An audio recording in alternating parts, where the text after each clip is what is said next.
దేవుడు ప్రతి మనిషికి తండ్రి. ఈ విషయాన్ని అనేక మంది ఒప్పుకోరు.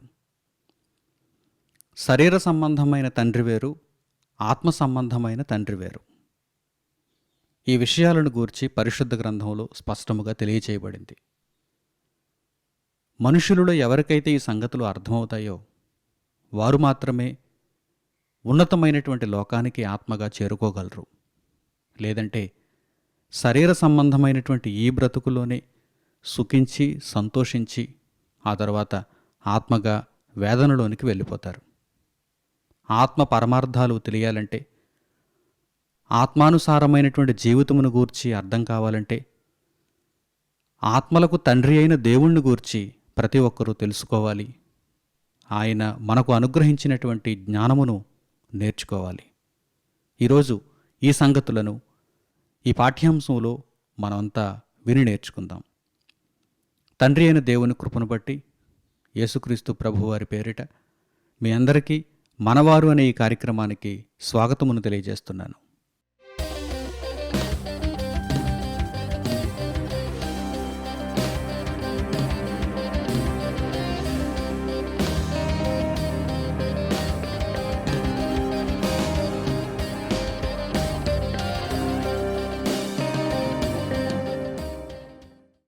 దేవుని వాక్యమును విని నేర్చుకున్నటకు ఆసక్తిని చూపిస్తున్నటువంటి నా ప్రియ సహోదరి సహోదరులారా, ఈరోజు ఆత్మలకు తండ్రి అయిన దేవుడు ఈ విషయాన్ని గూర్చి లోతులకు వెళ్ళి మనం పరిశోధన చేద్దాం. శరీర సంబంధమైనటువంటి తండ్రిని గూర్చి భూమి మీద ప్రతి ఒక్కరికి తెలుసు. ఆ తల్లిదండ్రుల ఒడిలోనే పెరిగారు. ఆ తల్లిదండ్రుల యొక్క పెంపకంలోనే మీరు ఈ స్థితికి వచ్చారు. ప్రియులారా, శరీర సంబంధమైనటువంటి తల్లిదండ్రులను గూర్చి ఎవరికీ పాఠాలు నేర్పించవలసిన అవసరత లేదు. లోకమంతా కూడా ఈ జ్ఞానంతో నిండిపోయింది. అయితే ఆత్మ సంబంధమైనటువంటి తండ్రిని గూర్చి మీకెవరైనా ఎప్పుడైనా చెప్పారా లేదా? ఆత్మ సంబంధమైన తండ్రిని గూర్చి మీరు ఎంతవరకు నేర్చుకున్నారు? ఆత్మ సంబంధమైన తండ్రి కొరకు మీరు ఎంతవరకు బ్రతుకుచున్నారు? ఈ భూమి మీద మనుషులందరిలో ఆదాము హవ్వలను మినహాయిస్తే, యేసుక్రీస్తు ప్రభువును మినహాయిస్తే, అంటే మొదటి మనుషులైనటువంటి ఆదాము హవ్వలు, ఆ తర్వాత దేవుని కుమారునిగా కన్యమరియ గర్భం ద్వారా శరీరాన్ని ధరించుకుని లోకములోనికి వచ్చినటువంటి యేసుక్రీస్తు ప్రభువు, వీరు తప్ప మిగిలిన మనుషులందరికీ కూడా శరీర సంబంధమైనటువంటి తల్లిదండ్రులు ఉన్నారు. మనుషులందరికీ తల్లిదండ్రులు ఉన్నారు. కొంతమంది అనాథ జీవులుగా కనిపిస్తున్నా కానీ వారిని కూడా కన్నది శరీర సంబంధమైనటువంటి తల్లిదండ్రులే. వారిని కన్న తర్వాత వారిని విడిచిపెట్టేస్తే, లేకపోతే వీరు చనిపోతే, తల్లిదండ్రులు చనిపోతే పిల్లలు అనాథలుగా మారిపోతూ ఉంటారు. అయితే ప్రతి ఒక్కరికి కూడా ఈ భూమి మీద శరీర సంబంధమైనటువంటి జన్మనిచ్చినది తల్లిదండ్రులే. శరీర సంబంధమైన తల్లిదండ్రులే. మరి ఆత్మకు తండ్రి ఎవరు? ఆత్మకు తండ్రి ఉంటాడా?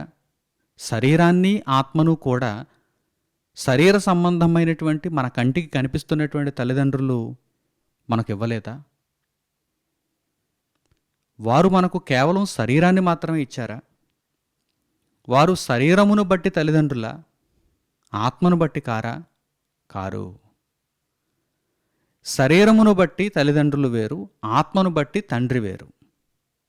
ఈ విషయం చాలా ముఖ్యమైనది. ఈ సమాజం ఈ విషయాన్ని మర్చిపోయింది. లోకులలో ఈ జ్ఞానం లేదు. శరీర సంబంధమైన తల్లిదండ్రులు కంటికి కనిపిస్తున్నారు. ఒక 70-80 ఏళ్ళు వారు జీవిస్తారు మన కళ్ళ ముందు. ఆ తర్వాత వారి ఆయుష్ తీరగానే వారు వెళ్ళిపోతారు. మనము కూడా తల్లిదండ్రులుగా ఉండి, పిల్లలకు తల్లిదండ్రులుగా ఉండి, మన ఆయుష్ తీరగానే మనము వెళ్ళిపోతాం. శరీరమును బట్టి తల్లిదండ్రులు వేరు, మన కంటికి కనిపిస్తున్నారు, కొంత ఆయుష్కాలాన్ని కలిగి భూమి మీద బ్రతుకుతున్నారు. వీరందరూ కూడా శరీరులు. అయితే ఆత్మను బట్టి తండ్రి పరలోకంలో ఉన్నాడు. ఆయన దేవుడు. ఆయనకు మరణం లేదు, నాశనం లేదు. ఆయన ఆత్మగా ఉన్నాడు. ఆయన శరీరి కాదు. కనుక తల్లిదండ్రులు లేక మనకు జన్మనిచ్చినది తండ్రి అనేటువంటి విషయం దగ్గరకు వచ్చేసరికి మనం ప్రధానంగా గుర్తించవలసినటువంటి సంగతులు ఏంటంటే, శరీరమును బట్టి తండ్రి, ఆత్మను బట్టి తండ్రి. శరీరమును బట్టి తల్లిదండ్రులు మన కంటికి కనిపిస్తున్నారు. వీరు భౌతికంగా తల్లిదండ్రులు. శరీరమును బట్టి తల్లిదండ్రులు. ఆత్మను బట్టి తండ్రి అనగానే ఆయన దేవుడు. ఆత్మను బట్టి తండ్రి అంటే మనకు ఈ ఆత్మను అనుగ్రహించినది ఆయనే. ఈ ఆత్మగా మనలను ఈ శరీరాలలోనికి పంపించినది ఆయనే. ఇంకా మూలానికి వెళ్ళి మాట్లాడితే, శరీరమును బట్టి మనము తల్లిదండ్రులకు జన్మించాము కదా, ఆ శరీరాన్ని తల్లిదండ్రులకు ఇచ్చినది కూడా దేవుడే. అంటే పరలోకమందున్న దేవుడే తల్లిదండ్రుల ద్వారా శరీరాలను అనుగ్రహించి వారి ద్వారా ఇప్పించాడు. తల్లిదండ్రులు మనకు శరీరాన్ని ఇచ్చారంటే దేవుని సహాయం వలన వారు శరీరాన్ని ఇవ్వగలుగుతున్నారు.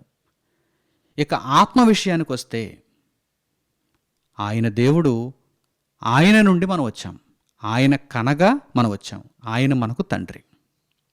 ఈ విషయం చాలామందికి తెలియదు. ఒకవేళ చెప్పినా ఒప్పుకోవటానికి చాలా సమయం పడుతుంది. ఎందుకంటే ప్రాథమిక స్థాయి నుండి కూడా ఈ విషయాలను ఎవరు నేర్చుకోలేదు. చిన్ననాట నుండి కూడా ఎవరు ఈ విషయాలు చెప్పలేదు. తల్లిని గూర్చి చెప్పారు, తండ్రిని గూర్చి చెప్పారు, అంటే శరీరాన్ని బట్టి తల్లిదండ్రులను గూర్చి చెప్పారు.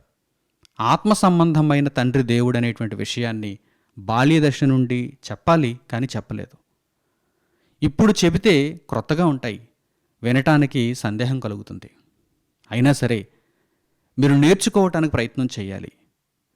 పరిశోధనాత్మకంగానే, గురుడ్డిగా కాదు, పరిశోధనాత్మకంగానే మీరు ఈ విషయాలను తెలుసుకోవాలి, ఇందులో ఉన్న జ్ఞానమును గ్రహించాలి. పరిశుద్ధ గ్రంథంలో నుండి ఒక చక్కని మాటను మీకు పరిచయం చేస్తాను. ఆ మాటను చదివిన తర్వాత మీకు ఈ భేదం అర్థమవుతుంది. శరీరమును బట్టి తల్లిదండ్రులు వేరని, ఆత్మను బట్టి తండ్రి అయిన దేవుడు ఉన్నాడని మీకు అర్థమవుతుంది. యేసుక్రీస్తు ప్రభువును ఉదాహరణగా తీసుకుని ఈ మాటలను మనం చదువుదాం. రోమీయులకు పౌలు గారు రాసిన పత్రిక 1వ అధ్యాయము 2 నుండి 7 వచనాలు కలిపి ఉన్నాయి. అందులో మధ్య భాగాన్ని మీరు చూడండి. రోమీయులకు పౌలు గారు రాసిన పత్రిక 1వ అధ్యాయము 2 నుండి 7 వచనాలలో మధ్య భాగం.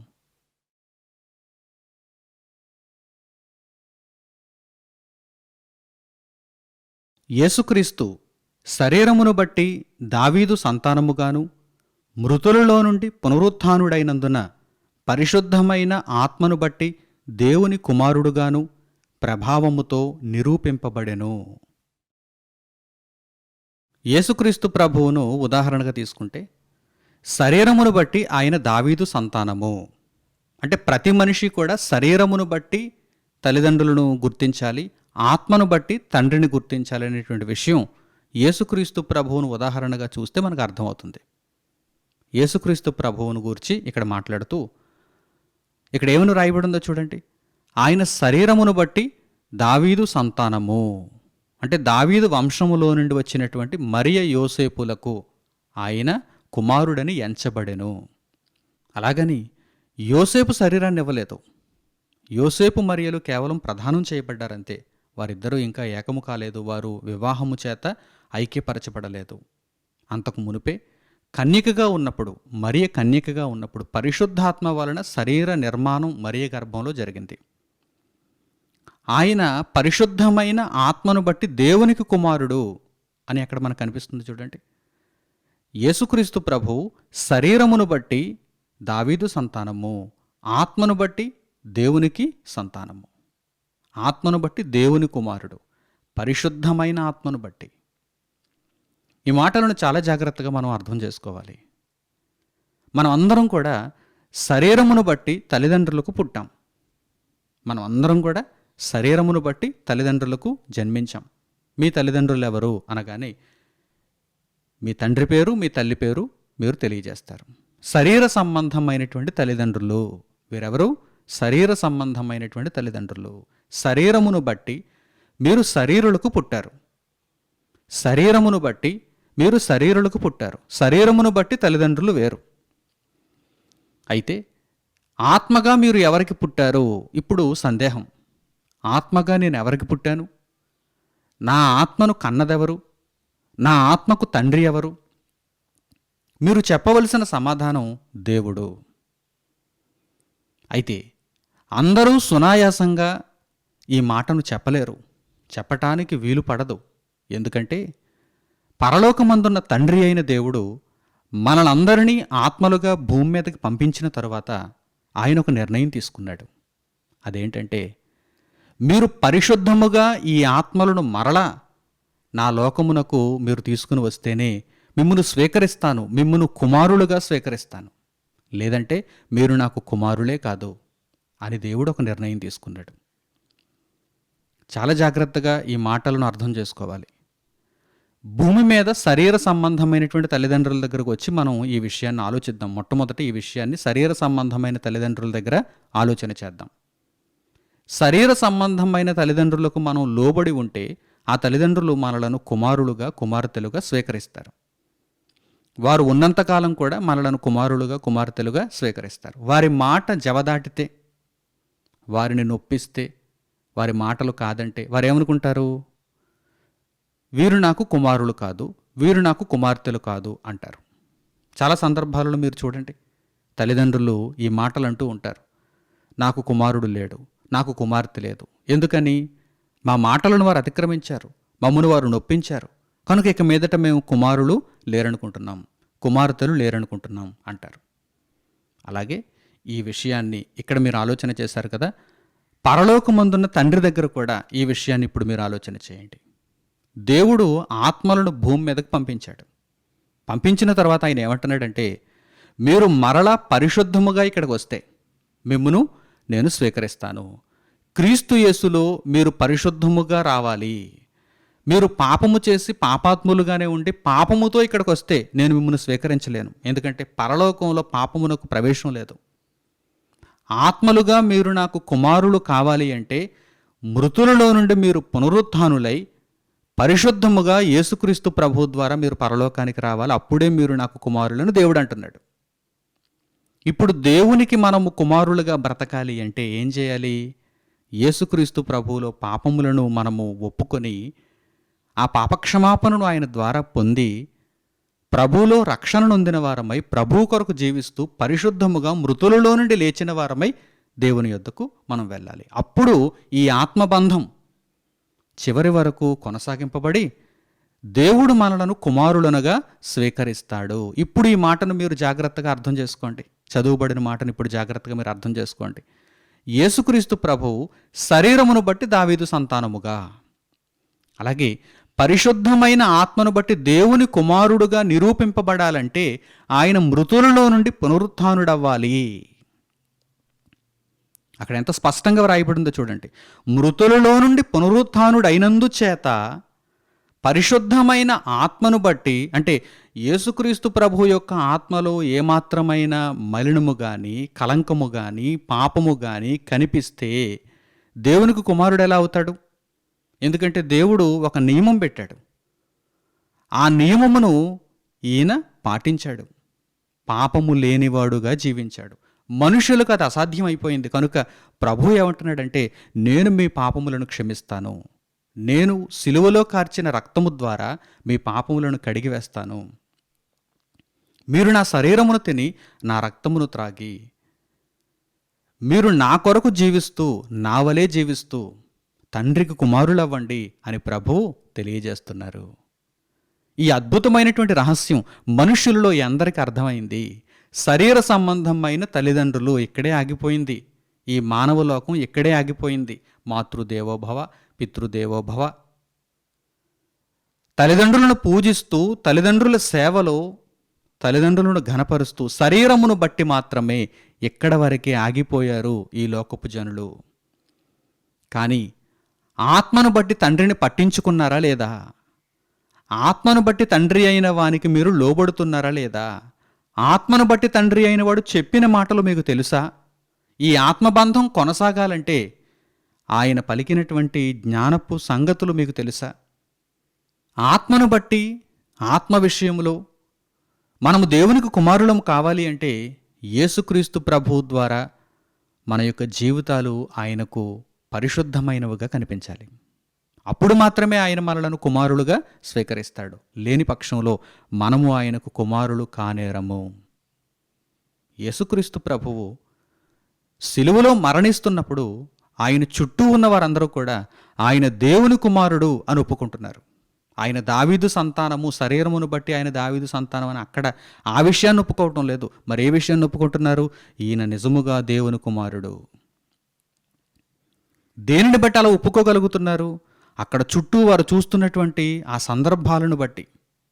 ఈయన నిజముగా దేవుని కుమారుడు, ఈయన మరణము ఈ విధంగా సంభవిస్తున్నది అంటే, దేవుడు ఈ విధంగా సాక్ష్యమిస్తున్నాడు అంటే, నిజముగా ఈయన దేవుని కుమారుడు, ఆత్మను బట్టి ఈయన దేవుని కుమారుడు అని ఆ రోజు ఆయన శిలువ మీద మరణిస్తున్నప్పుడు చుట్టూ ఉన్న వారందరూ కూడా సాక్ష్యం చెప్పారు. ఆ మాటలను ఒకసారి పరిశుద్ధ గ్రంథంలో మీరు చూడండి. మత్తయి సువార్త 27వ అధ్యాయము 50వ వాక్యం నుండి. మత్తయి సువార్త 27వ అధ్యాయము 50వ వాక్యం నుండి చూడండి.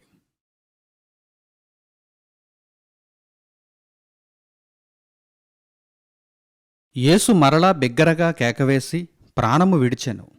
అప్పుడు దేవాలయపు తెర పైనుండి క్రింది వరకు రెండుగా చినిగెను. భూమి వనకెను, బండలు బద్దలాయెను, సమాధులు తెరవబడెను.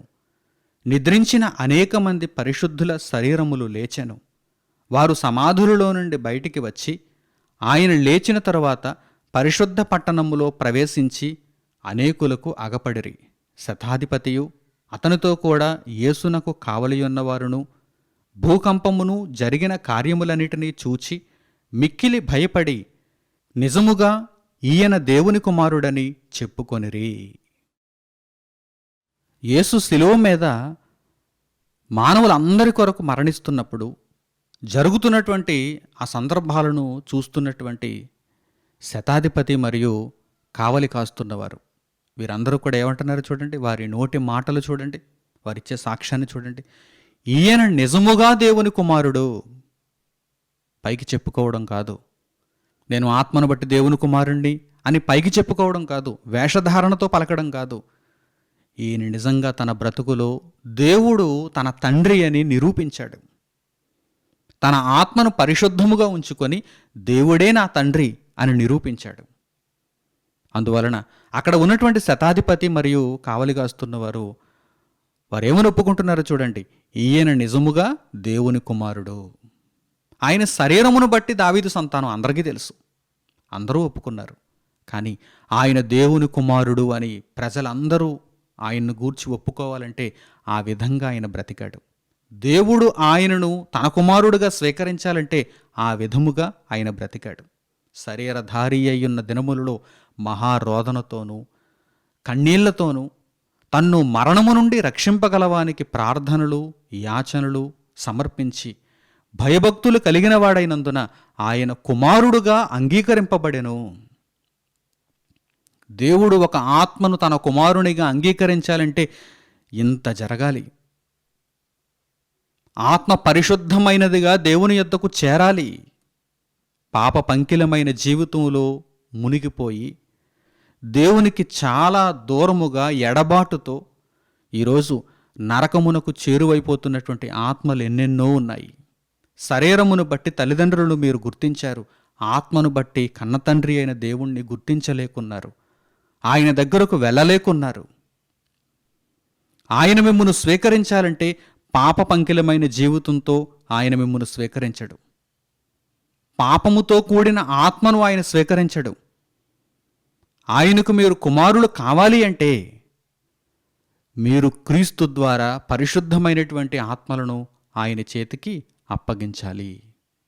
సరిగ్గా యేసుక్రీస్తు వలె ఆయన తన ఆత్మను, యేసుక్రీస్తు ప్రభు తన ఆత్మను పరిశుద్ధమైనదిగా దేవుని చేతుల్లో పెట్టుకున్నాడు. అప్పుడు దేవుడు ఆ ఆత్మను స్వీకరించాడు. నీవు నా కుమారుడవు, నీ యందు నేను ఆనందించుచున్నాను. యేసు భూమి మీద శరీరధారిగా జీవించిన దినములన్నీ దేవుణ్ణి సంతోషపరుస్తూనే వచ్చాడు. దేవుడు ఈ సాక్ష్యాన్ని చెబుతూనే వచ్చాడు. ఈయన నా ప్రియకుమారుడు, ఈయన యందు నేను ఆనందించుచున్నాను అని చెబుతూనే వచ్చాడు. ఆయన మరణించినప్పుడు కూడా తన ఆత్మను పరిశుద్ధమైనదిగా దేవుని చేతుల్లో పెట్టుకున్నాడు. దేవుడు ఆ ఆత్మను కుమారుని ఆత్మగా స్వీకరించాడు. ఇప్పుడు మన ఆత్మల పరిస్థితి ఏంటి?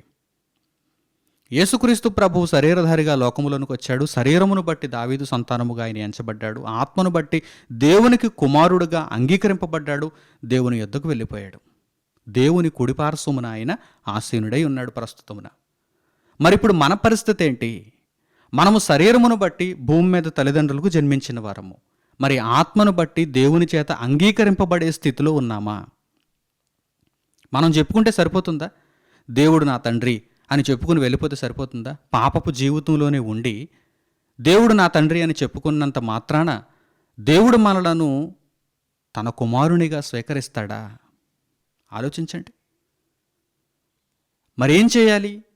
మనము కూడా యేసుక్రీస్తు ప్రభువు వలె పునరుత్థానములో పాలివారమై మహాలోకానికి పరిశుద్ధమైన ఆత్మలుగా వెళ్ళాలంటే ఏం చేయాలి? దేవుడే ఇచ్చాడు దానికి కూడా సమాధానం. దేవుడే చూపించాడు దానికి కూడా ఒక మార్గం. ఆ మార్గమును కనుగొనటానికి మీకు సిద్ధమైన మనస్సుందా? ఉంటే ఈ మాటలు చూడండి. ఆ మార్గమును కనుగొనటానికి నిజముగా నేను కూడా యేసుక్రీస్తు ప్రభువు వలె ఆయనను పోలి ఆయనను వెంబడిస్తూ పరలోకానికి వెళ్ళాలి, పరిశుద్ధమైన ఆత్మగా దేవుని ఎదుట నిలబడాలి అనేటువంటి ఆలోచన, అటువంటి తృష్ణ మీలో ఉంటే గనుక ఈ మాటలను చూడండి. పౌలు గారు ఎఫెసీయులకు రాసిన పత్రిక 2వ అధ్యాయము 1వ వచనం.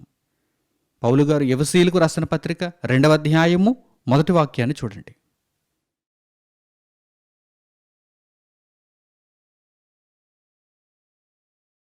మీ అపరాధముల చేతను పాపముల చేతను మీరు చచ్చిన వారై ఉండగా ఆయన మిమ్మును క్రీస్తుతో కూడా బ్రతికించెను. మీ అపరాధముల చేతను మీ పాపముల చేతను మీరు చచ్చిన వారై ఉండగా. భూమి మీద శరీర సంబంధమైన తల్లిదండ్రులే తమ పిల్లలు తమ మాట విననప్పుడు ఆ పిల్లలను గూర్చి తల్లిదండ్రులు ఏమంటారు? వాడు నా మాట పట్టించుకోలేదు, నేను చెప్పినట్టుగా వాడు నడుచుకోలేదు, నాకు కుమారుడు లేడు, చచ్చిపోయాడు అనుకుంటున్నాను అంటారు. దేవుని దగ్గర కూడా మీరు ఆలోచన చేయండి. మీ అపరాధముల చేతను పాపముల చేతను మీరు చచ్చిన వారై ఉండగా దేవుని దృష్టిలో చనిపోయారు. దేవుని దృష్టిలో చనిపోయారు, ఆత్మలుగా చనిపోయారు. శరీరాన్ని బట్టి I love you daddy, I love you mummy అని చెప్పుకుంటున్నారు అంతే. శరీరాన్ని బట్టి తల్లిదండ్రులు మీరు ప్రేమిస్తూ ఉండవచ్చు, వారిని చూపిస్తూ ఉండవచ్చు. వీరు నా తల్లిదండ్రులు అని మీరు శరీరాన్ని బట్టి తల్లిదండ్రులైన వారిని భౌతికంగా చూపిస్తూ ఉండవచ్చు. వీరు మరణించేవారు, ఏనాటికైనా మరణించేవారు, నిత్యం ఉండేవారు కారు. మనము మరణించేవారమే. ప్రతి ఒక్కరూ లోకంలో నుండి వెళ్ళిపోవాలి, శరీరాలను విడిచిపెట్టి వెళ్ళిపోవాలి. ప్రియులారా, నిత్యము ఉండే కన్నతండ్రి అయినటువంటి దేవుని గురించి మీరు తెలుసుకున్నారా లేదా? మన ఆత్మకు తండ్రి అయిన వాడు మనలను కుమారునిగా స్వీకరించాలంటే ఏం చేయాలి? ప్రస్తుతానికైతే ఎలా ఉన్నారు? మనుషులందరూ ఎలా ఉన్నారు చూడండి. అపరాధముల చేతను పాపముల చేతను చచ్చిన వారై ఉండగా, శవాలు, ఆత్మను బట్టి శవాలు. అయినా సరే దేవుని ప్రేమ ఎంత గొప్పదో తెలుసా? చనిపోయారు, చనిపోయిన వారికి సహాయం చేయాలనుకుంటున్నాడు దేవుడు. ఆత్మను బట్టి చనిపోయారు, పరలోకానికి వచ్చే అవకాశం లేకుండా పోయింది, నిత్యత్వంలో ప్రవేశించలేకుండా వీరందరూ కూడా నాశనమునకు చేరువైపోతున్నారు.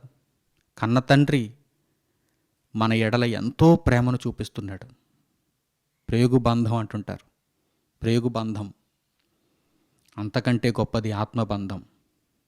ఆత్మగా ఆయన దగ్గర నుండి మనం వచ్చాం కనుక మన ఆత్మ నిత్యము నాశనములోనికి వెళ్ళిపోకుండా ఉండటానికి ఆయన ఎంత గొప్ప ప్రణాళికను రచించాడంటే, తన కుమారుడైనటువంటి యేసుక్రీస్తు ప్రభువును శరీరధారిగా లోకములోనికి పంపించి దేవుని కొరకు బ్రతకమని చెప్పి,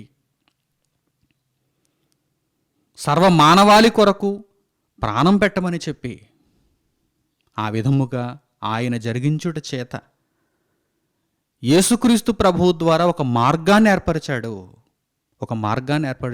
అందుకే ఇక్కడ ఏమని రాయబడిందో చూడండి. మీరు మీ అపరాధముల చేతను పాపముల చేతను చచ్చిన వారై ఉండగా క్రీస్తుతో కూడా ఆయన మిమ్మును బ్రతికించెను.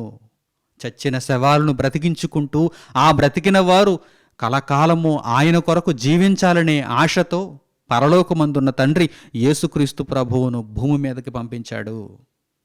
రక్షణ అంటే ఏమనుకుంటున్నారు? బాప్తిస్మ కార్యక్రమం అంటే ఏమనుకుంటున్నారు? క్రీస్తు రాజ్యంలోనికి ప్రవేశం అంటే ఏమనుకుంటున్నారు? దేవుని కొరకైన బ్రతుకంటే ఏమనుకుంటున్నారు?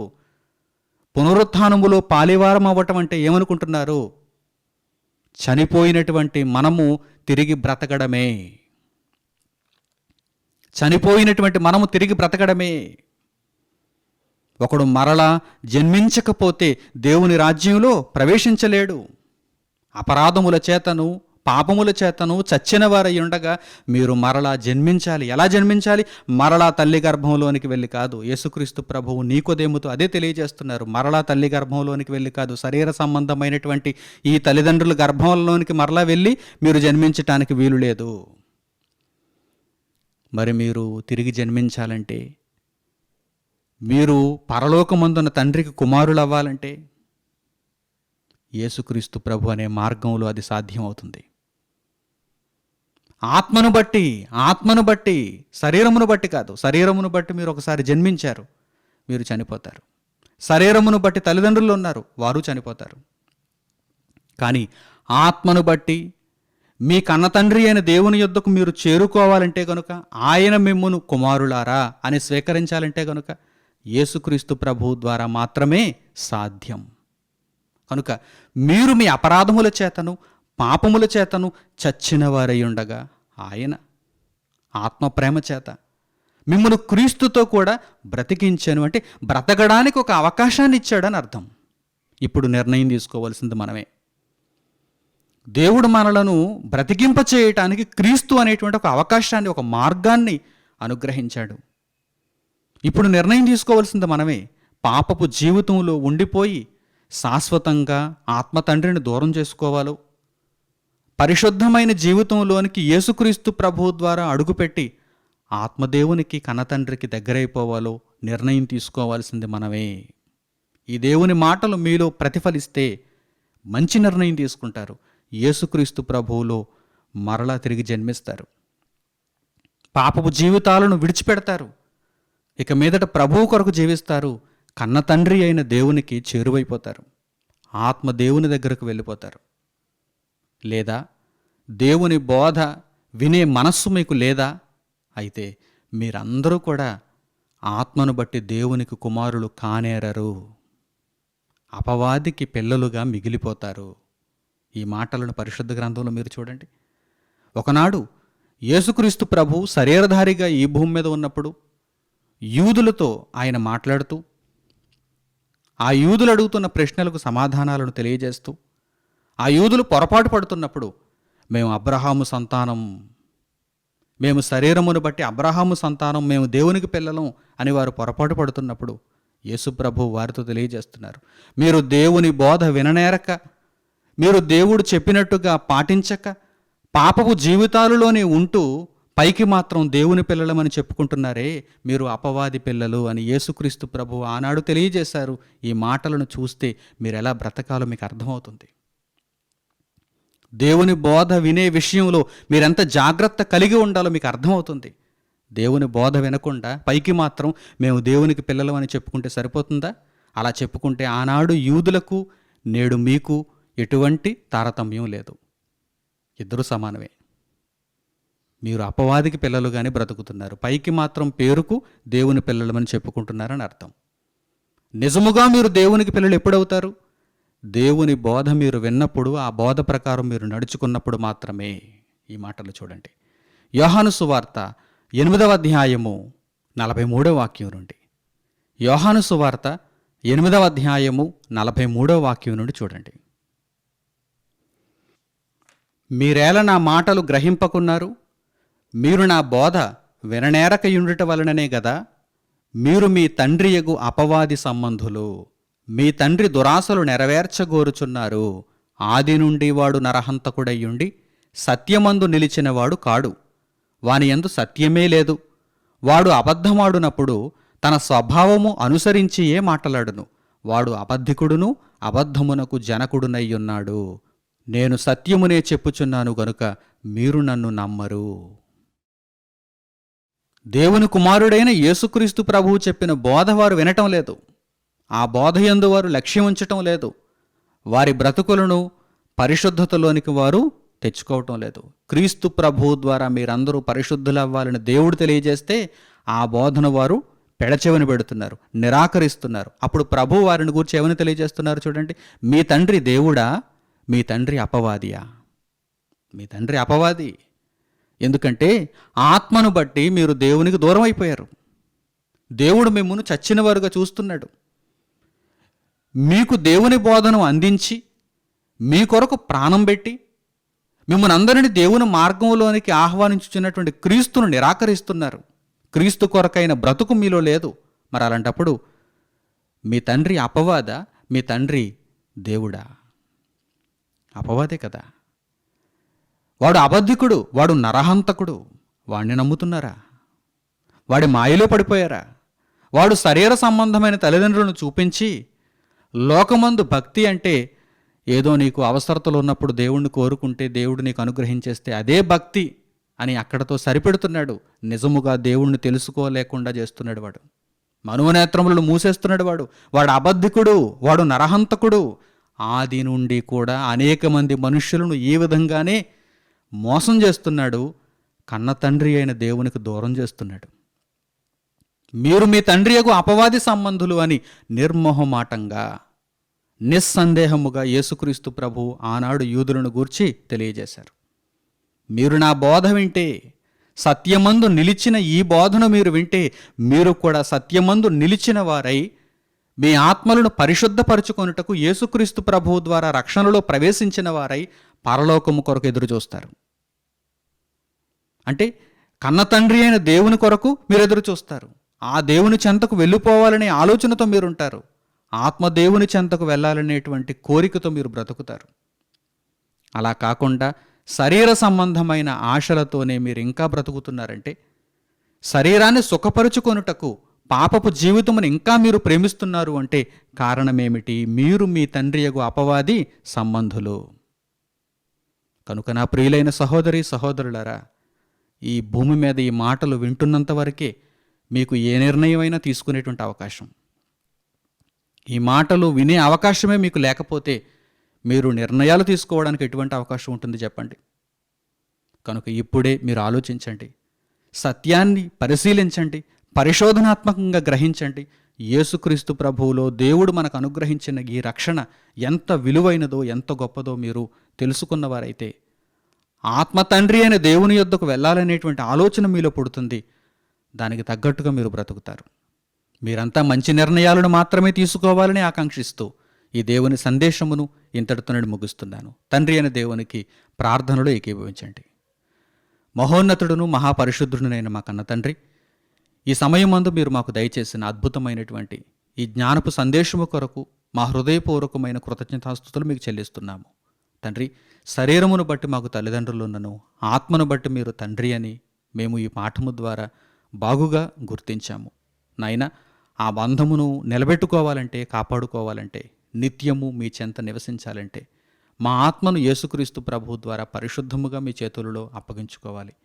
అటువంటి ధన్యతను, భాగ్యమును నాతో పాటు మీ బిడ్డలందరికీ తండ్రి మీ కృపను బట్టి అనుగ్రహించమని మిమ్మల్ని కోరుకుంటున్నాను. దేవా, పాప పంకిలమైన జీవితమును ప్రేమించకుండా పరిశుద్ధతలో ఉన్నటువంటి ఆనందమును గ్రహించగలుగుటకు ప్రతి ఒక్కరూ మనోనేత్రములు తెరిచిన వారై, మీ సంగతులను గ్రహించిన వారై, మీ బోధయందు నిలిచేవారై ఉండగలుగుటకు సహాయము చేయమని వేడుకుంటూ మా ప్రార్థనా విన్నపములను మా ప్రభువును రక్షకుడునైన యేసుక్రీస్తు వారి పేరిట మేము వేడుకొనుచున్నాము తండ్రి. ఆమెన్. ప్రియులైన నా సహోదరి సహోదరులారా, మీరెంతవరకు మనవారు అనే కార్యక్రమం ద్వారా దేవుని ఉన్నతమైన సంగతులను విని నేర్చుకున్నారు. ఈ కార్యక్రమం ప్రతి గురువారం సాయంత్రం 7 గంటలకు www.sutotal.com అనే వెబ్సైట్ యందు మీ కొరకు పొందుపరచబడుచున్నది. ఈ విషయాన్ని మీ జ్ఞాపకాలలో ఉంచుకోండి. అనేక మందికి ఈ విషయాలను తెలియచేయండి. అలాగే వారంలో ప్రతిరోజు దేవుని వాక్యం ప్రచురింపబడుచున్నది కనుక దేవుని యొక్క వార్తలను అనేక మందికి చేరవేస్తూ అగ్నిలో నుండి రక్షించినట్టుగా అనేక ఆత్మలను రక్షించుటకు మీ వంతు ప్రయత్నాలను మీరు చేయాలని హృదయపూర్వకంగా కోరుకుంటూ ఈ ప్రకటనలను ఇంతటితో నేను ముగిస్తున్నాను. మన తండ్రి అయిన దేవుని ప్రేమ, మన రక్షకుడైన యేసుక్రీస్తు వారి కృప, పరిశుద్ధాత్ముని అన్యోన్య సహవాసము మనందరికీ సదాకాలము తోడై మనల్ని నడిపించునుగాక. ఆమెన్. అందరికీ వందనములు. సెలవు.